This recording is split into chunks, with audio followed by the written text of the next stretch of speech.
Hello dear students. In this lecture we will discuss about the topic thin layer chromatography. So in the thin layer chromatography, actually this is the one of the technique used for separation and detection of the compounds. Means if you want to separate the components which are present in a mixer, then you can use thin layer chromatographic method for separation. And separation of the components from the mixer means what? This means the quality improvement of the components, of the compounds. Okay. So this thin layer chromatography is actually the qualitative as well as quantitative method. We can do qualitative as well as quantitative analysis by using this method. This is, this is the advantages of this thin layer chromatographic technique. And we can use this technique for either the separation of enantiomers or also the non-enantiomers, or we can say that the structural isomers. Okay, and structural isomers and as well as the stereoisomers. For example, enantiomers, diastomers also be separated can be separated by using thin layer chromatographic method, and it is very easy method, very cheap, simple. A beginner can the handle this technique with care. Okay, so in the synthesis, I mean in the laboratories, whenever the scientist synthesizing a new compound, then they can also monitor the reaction, I mean the methods of the preparation of the compound. This can be monitored, this reaction can be monitored by using TLC method, by using TLC, thin layer chromatographic technique. Okay, so there are very advantages of thin layer chromatography method, many uses. That's why it is very important technique.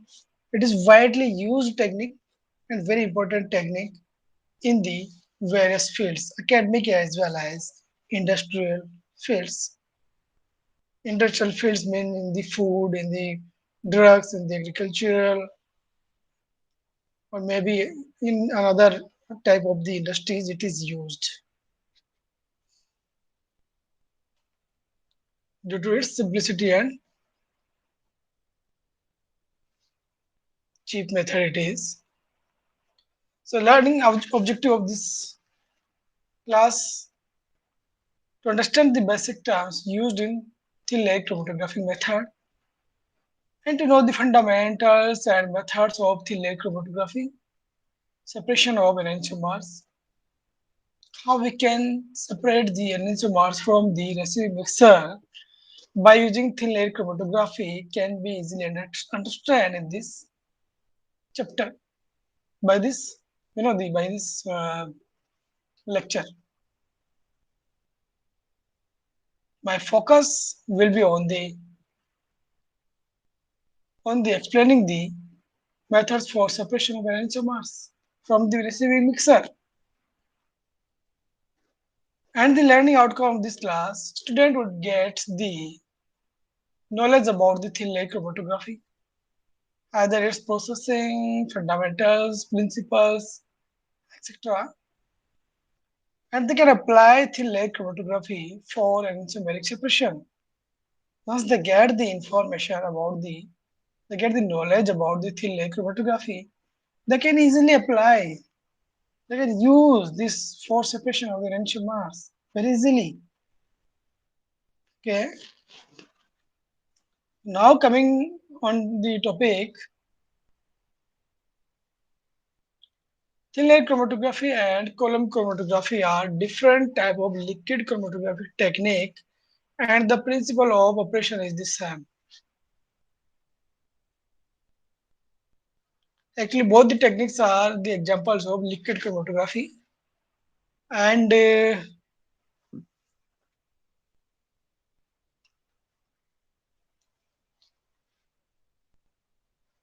But these are actually the different techniques.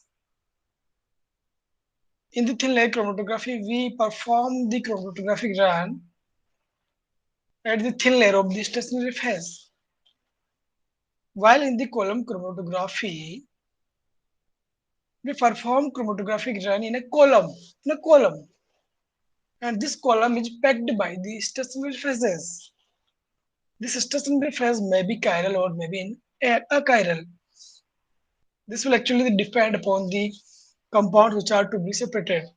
Either these are enantiomer or the diastereomer. If you want to separate diastereomer by the column or by the TLC, I mean thin layer chromatography or column chromatography, if you want to separate the diastereomers, then there is no need of chiral stationary phases. We can simply use a chiral stationary phase. For example, C18, octadodecylsilane stationary phase. But if we want to separate the enantiomers from the receiving mixer, then to produce the chiral environment in the stationary phase, we have to incorporate the chiral moieties in the stationary phase. Or we can say that stationary phase would be chiral for separating of the or the for separation of the enantiomers. But the separation of any of the compounds, I mean, it may be isomer, diastereomer, maybe structural isomer. The separation principle of the separation would be same. So what is this? The principle is the polarity. Polarity of the compounds which are to be separated. On the basis of polarity, this can be separated because their distribution between stationary and mobile phase would be according to their polarity, and they will separate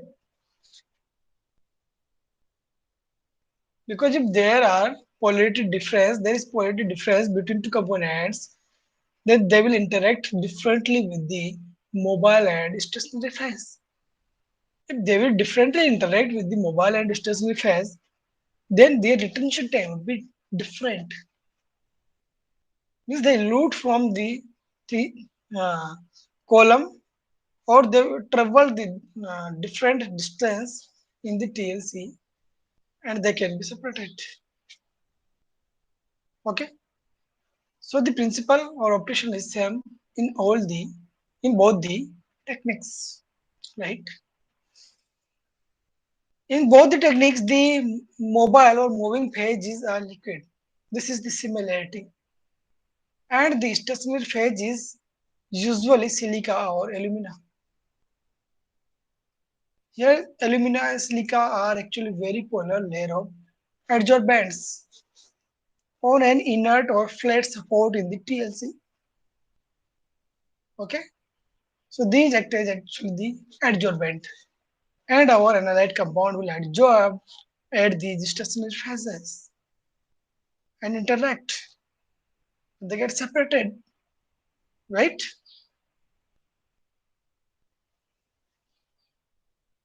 Now moving on the technique till layer chromatography, its processing and fundamentals. There is a plate. It may be of glass, aluminium, okay, plastic. So this plate here, this is the strip plate.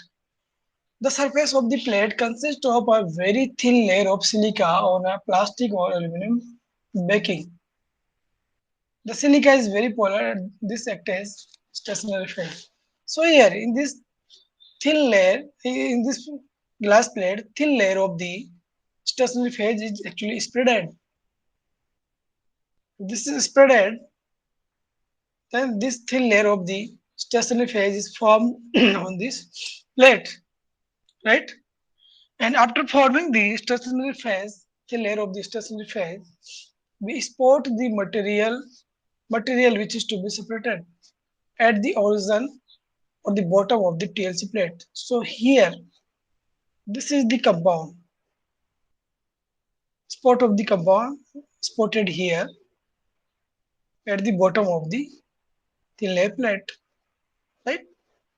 And then place the plate into the glass jar with a small amount of solvent in the glass jar. This small amount of the solvent is called the moving phase or the mobile phase.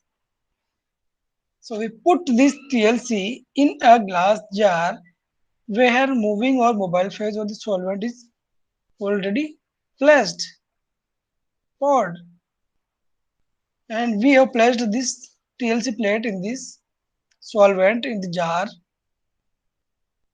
So by the capillary action, the solvent move upward direction on this plate, and on the basis of the polarity, these components present in the mixer will interact with the stationary and mobile phase, means migrated with the mobile phase. So the remove the plate from the bottom when the solvent is close to the top of the plate. So when the solvent front, this is the wetted, the TLC plate, and when the solvent front move at the top of the plate, means just only 1 centimeter below the top of the plate, then we remove this plate from the jar and finally visualize the spot by using ultraviolet light or by using color solvent, color reagent, coloring reagent or detecting reagent or visualizing reagent. But this reagent or ultraviolet radiations are only used in the case if the spots are colorless. If the spots are not colorless, they are colored, then there is no need to visualize the spot because they are already visualized. They're colorful. Their color is visualized by the naked eyes. Okay? There is no need to visualize the spot. For visualizing the spot, the colorless spot. For example, we are separating the amino acids from the mixer. Then we have to visualize the spot after the chromatographic run generated because the amino acids are colorless. Okay, so after the chromatographic run, the traveled spots that are called chromatograms will be visualized by using the of the colorless compounds. This is visualized by ultraviolet radiation or by coloring agent. Okay, if we talk about the components that which component or the which enantiomer which will migrate more distance and which will migrate lesser distance for the separation. So actually the non-polar compounds will be less strongly attracted to the plate and will spend more time in the moving phase. If the moving phase is or the mobile phase is less polar, okay,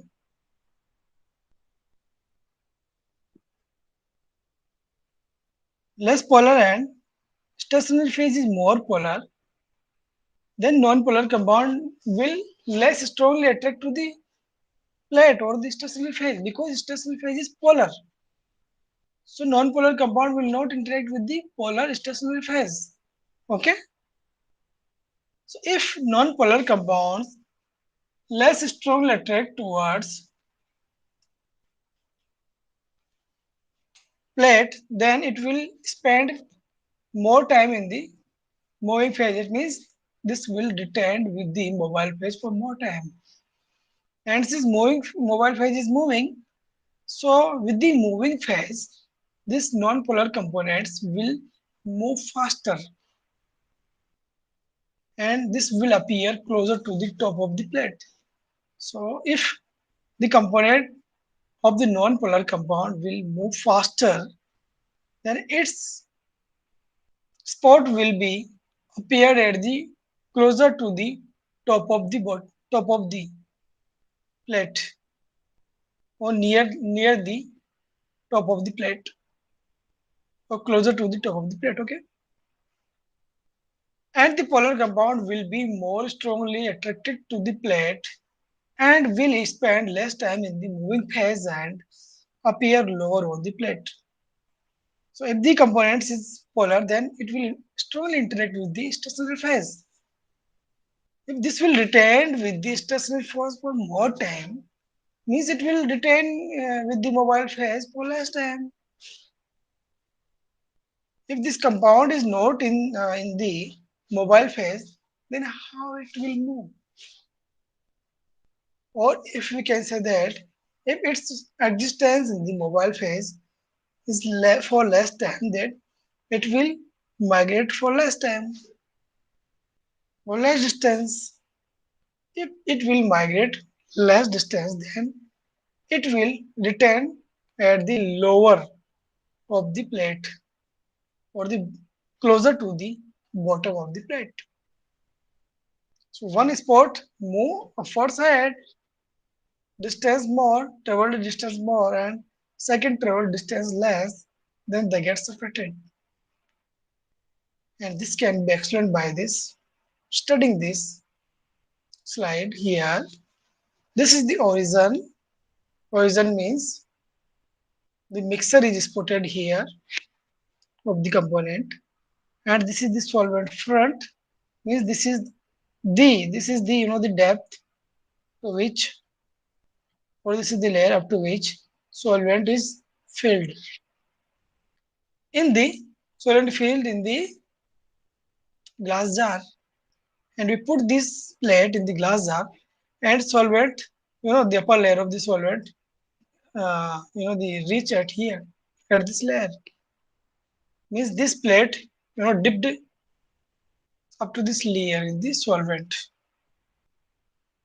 And as soon as we dip this TLC plate into the solvent, then solvent will move towards upside by the capillary action.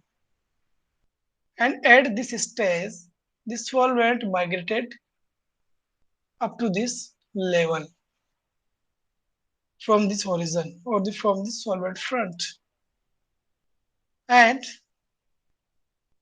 with this solvent front or the solvent or the mobile phase, the component A and component B are migrated. So the component A migrated less distance and component B migrated more distance. That means component is less polar and component B is more polar. According to their polarity, they will interact with the mobile phase and stationary phase differently and migrated the different distance. So the finally, when this solvent reach at the 1 centimeter below of the top of the plate, then we remove this plate from the glass jar, and at this time, when solvent reached at this level, the component B and A migrated this distance from origin. So it means B component traveled distance more and A less distance traveled. This is the increasing development time.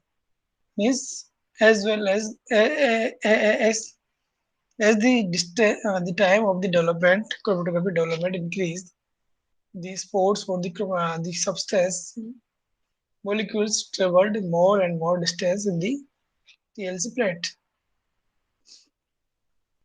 Now these are separated, but how much the separation between these components? These can be explained on the basis of, or the calculated determined on the basis of RF values. So what is actually the RF value? How we can measure the separation between the components?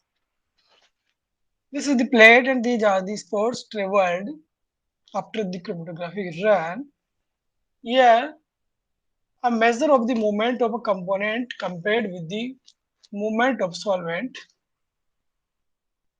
So here this is the solvent front horizon.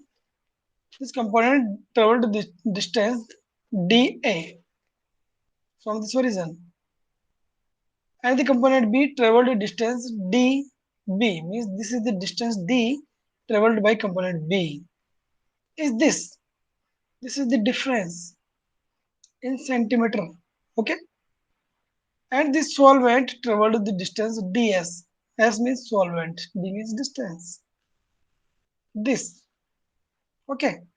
So for component A, the RF value is in, the retardation factor. Retardation factor or the rate of flow for component A is this, dA upon ds. The distance traveled by the component A upon the distance traveled by the by the solvent. The ratio of this distance traveled by component A and solvent is equals to the RF value of component A.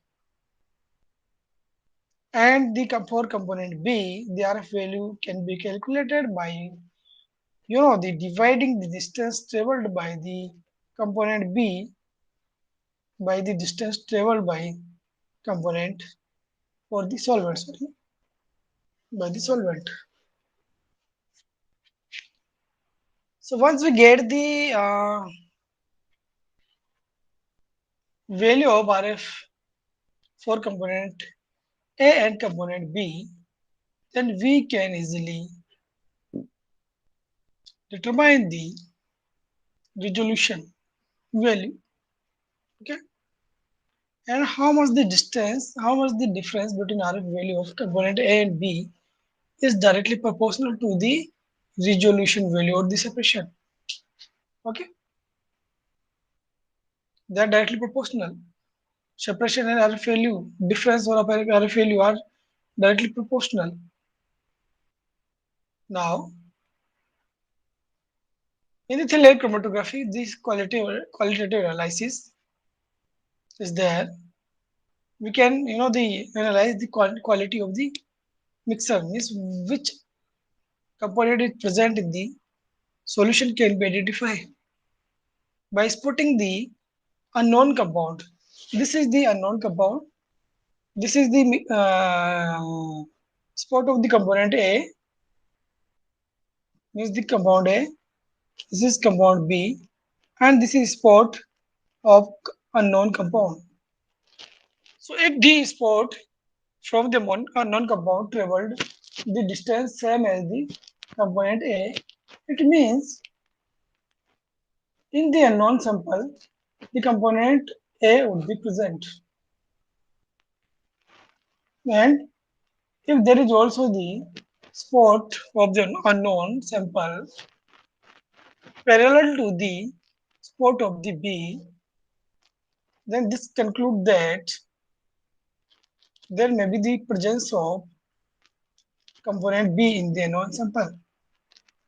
Okay, by comparing the RF values of unknown sample and standard compounds for the AB standard sample, we can calculate or we can determine the quality of the unknown mixer. We can identify the components in the mixer. So ideally the RF value should be the same of a given compounds using the same solvent. If we, you know, if the unknown sample contains same components to that of the standard, okay, then the travel distance means the RF value for unknown and standard would be same.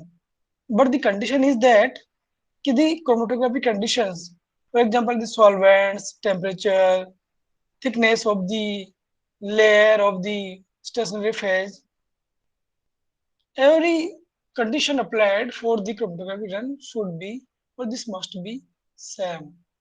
If these conditions are ideal, then RF value would be the same. Okay.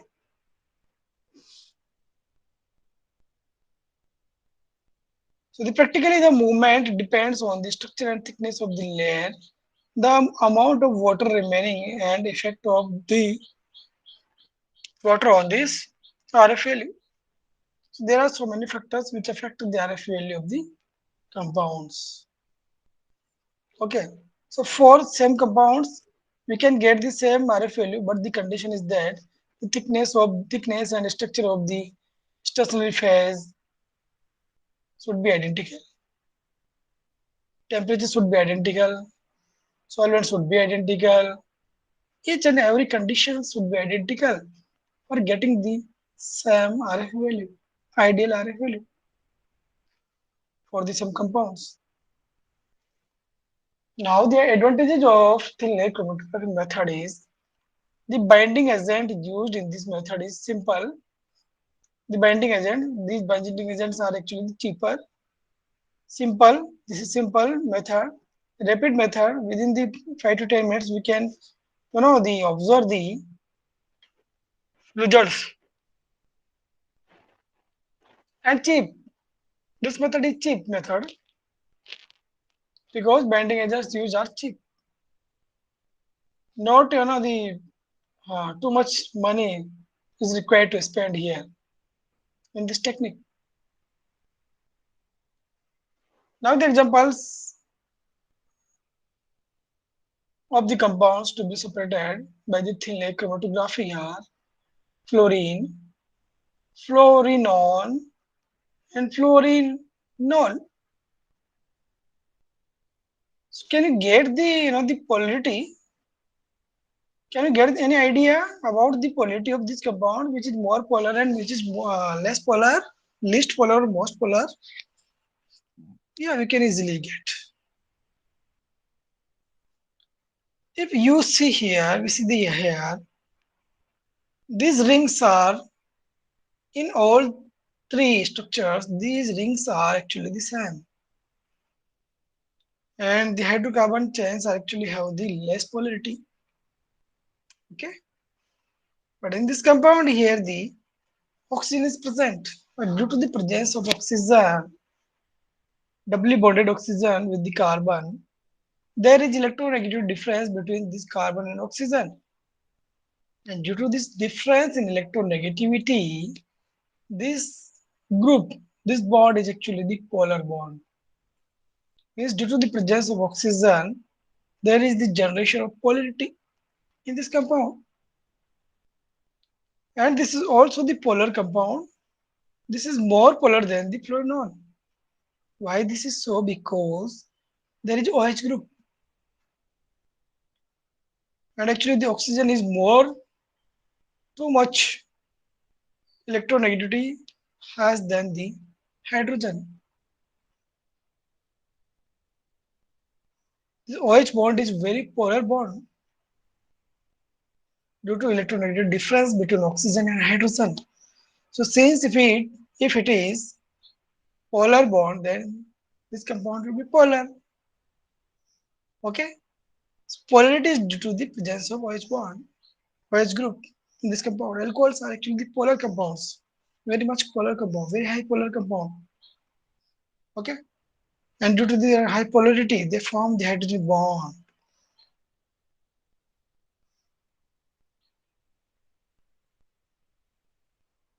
If we talk about the relative order of the separation of these compounds by using DCM, dichloromethane, is not very polar because since dichloromethane is less polar compounds, less polar solvent. If we use this DCM as less polar solvent, okay, in TLC, then less polar compound will travel more distance. So this will travel more distance.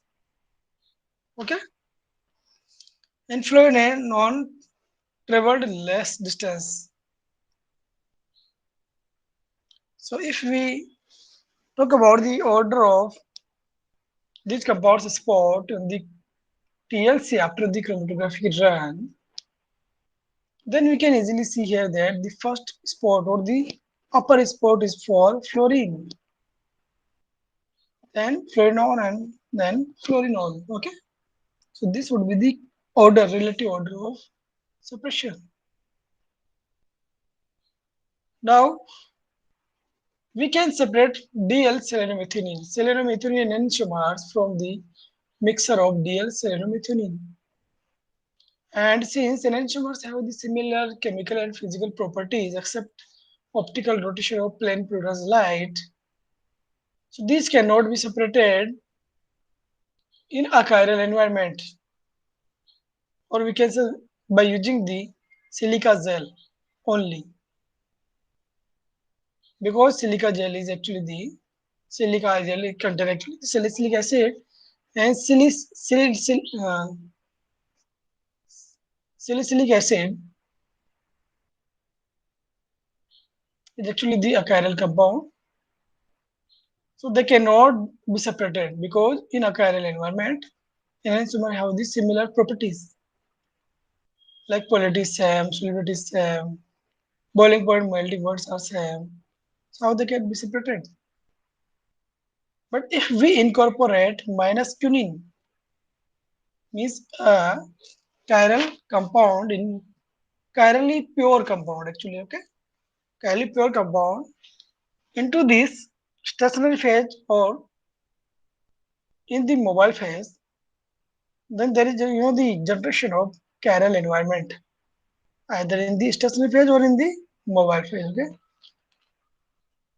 so if there is generation of the chirality in the either in mobile and stationary phase, then when these DL-selenomethionine interact with the chiral environment, then they produce diastereomers, transitory diastereomers. And these transitory diastereomers are actually separated in a chiral environment also. Okay. So there, due to the formation of transitory diastereomers, these enantiomers are separated on this plate using minus quinine as chiral inducing agent. Actually, minus quinine is act as here inducing agent, chiral inducing agent, and this separated the DL-selenomethionine enantiomers. So first we prepared thin layer chromatographic plate by spreading the silica gel on this plate, glass plate, then spotted the let's say mixture of the DL-selenomethionine and L-selenomethionine sport, pure L-selenomethionine sport.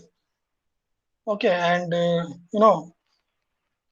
from left to right here, the line 1 is for lower spot for D-isomer and upper spot for L-isomer. Result from the racing mixer, and line 2 pure L-isomer is here. Mobile phase is used here is acetonitride, methanol, DCM and water in this ratio. And solvent front used is 8 centimeter.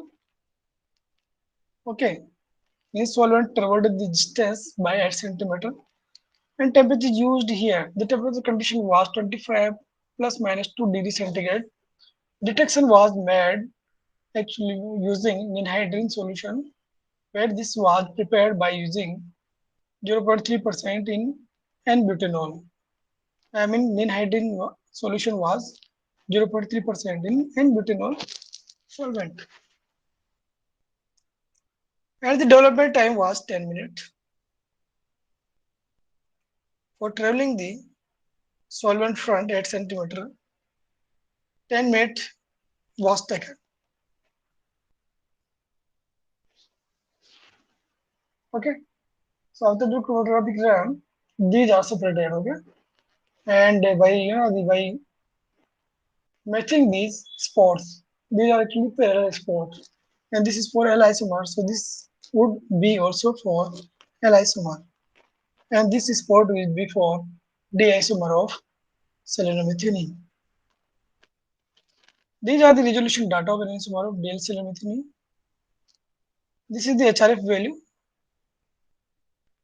for L isomer 26 and for D isomer 13. So the resolution value for these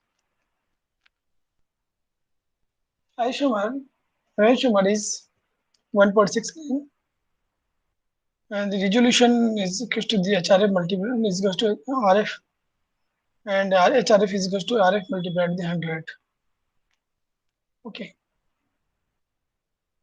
And resolution, how we can calculate, also already discussed in the previous lecture, in the yesterday's lecture, where we have discussed about the fundamentals terms used in the chromatography. Okay. Approach used is here premixing of chiral inducing reagents with analyte.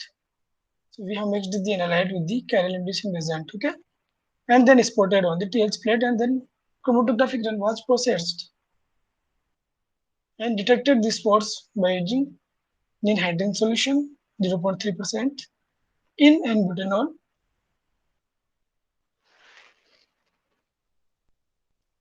And after the separation, these spots are actually these are scratched and isolated from the solution. Now the multi-choice questions are here, the question answer session. The first question is, in TLC the mobile phase moving, in TLC the mobile or moving phase is a, in TLC, actually TLC is an example of liquid chromatographic technique. And the liquid chromatographic technique have the mobile phase in liquid state. So the mobile phase is here liquid. Okay. Now the question number second, the surface of the plate consists of a very thin layer of on a plastic or aluminum backing.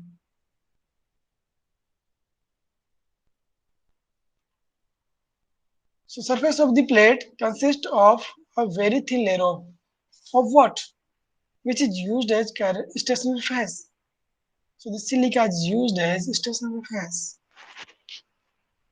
And the next is blank, fill in the blank. Compounds will be less strongly attracted to the plate and will spend more time in the moving phase. So which compound will less strongly attracted to the plate? So if the plate is more polar, so which compound will interact or less strongly attracted to the plate, which will be non-polar.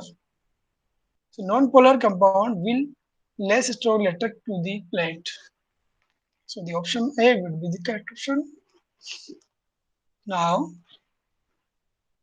question number 4. The polar compound will be more strongly attracted to the plate and will spend less time in the moving phase and appeared lower on the plate.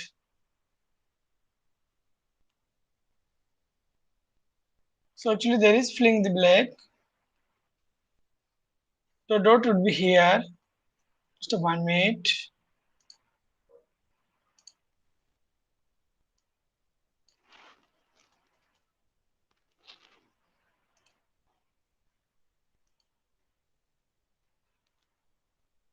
That which compound will be more strongly attracted to the plate and it will spend less time in the moving phase and appear lower on the plate.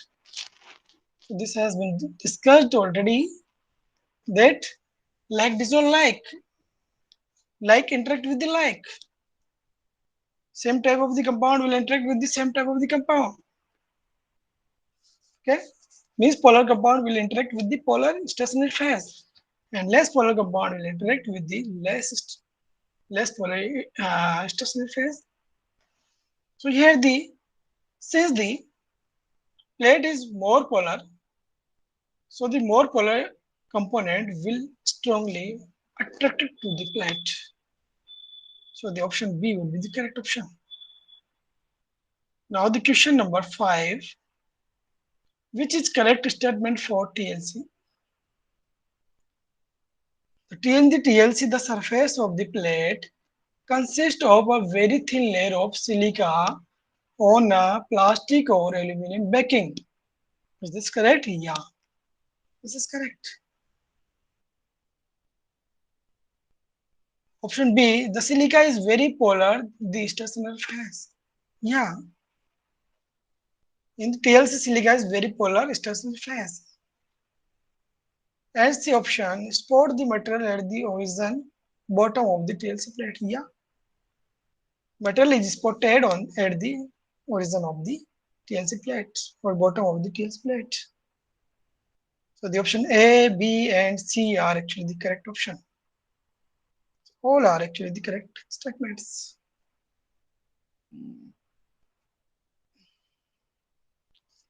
Now the question number 6, which is incorrect statement for TLC?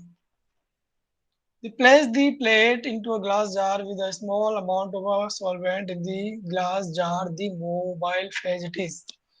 This is correct option. Second option is remove the plate from the bottom when the solvent is close to the top of the plate. This is also correct. When the solvent front is closer to the top of the plate, then we remove the plate from the jar. Option number C, spot the material at the top of the TLC plate. No, this is incorrect because we do not spot the material at the top of the TLC plate. We spot actually at the bottom of the plate. But keep this thing in mind that we spot the material at the bottom of the plate but just above side of the solvent front. Now the next option is visualize the spot by ultraviolet light or coloring agent. This is okay. This is correct. So the C option is the incorrect option. Sorry, incorrect statement, or it will be the answer. Okay. So in the question number 7, in TLC run, which is correct statement for non-polar analyte compound? Non-polar analyte compound. So non-polar analyte compound will less strongly attract to the plate. This is correct. Spend more time in the moving phase. Yeah, this is correct. This compound will move faster and will appear closer to the top of the plate. This is also correct. So all statements are actually the correct statements for non-polar analyte compounds. Now the question number 8. Chromatography is a method for separating the components of mixer by differential adsorption between mobile and stationary phase. Because there is attraction of the compound between the mobile and stationary phase and resulting in the separation of these compounds. Question number 9. Advantages of TLC are it is simple method, rapid, and it is cheap. All are the correct option. So means all of these are correct. These are the advantages. All of these are the advantages of TLC. And the question number 10. The symbol T are expressed in TLC, SPLC, liquid chromatography, etc. So option number A, detention time, length of column, flow rate, none of these. So the symbol TR express what this express? This express is actually the retention time. TR. Okay. Now this is the end of the session and completion of this lecture.